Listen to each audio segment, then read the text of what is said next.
tunaona Kido akisema ya kuwa maskani palikuwa hapaeleweki kwa siku hiyo.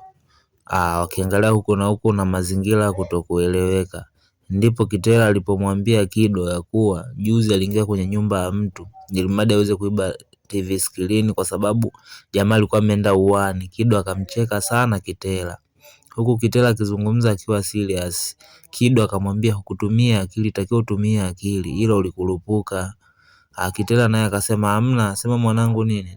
Mbona kama kuna mtu anapita. Kido ndo akaamua kumsimamisha mdada mmoja ambaye alipita kwenye chicho zao, akamwambia alete simu. Dada akagoma, Kitela akasimama. Unatuogopa au tunatisha? Dada akasema hamna, sio hivyo, ila nilikuwa naenda huku. Akasema kuwa unaenda wapi? Akasema naenda kanisani. Kama unaenda kanisani alete simu. Akatoa simu dada bila kusita. Akamuuliza unatuogopa? Akasema hapana. Simu akatoa, akamwambia lete mkoba. Dada bila kusita naye akatoa mkoba. Akamwambia nimekutisha? Akasema hapana. Amcheka, akacheka kweli. Kido akamwambia unatudai au tunakudai au ni mali yetu?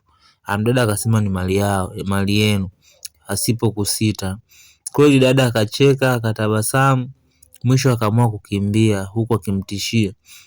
Ndo Kido na Kitela akamwambia Kido, mzigo hapa mambo yashakuwa magumu, hapa nataka tuchimbe ndo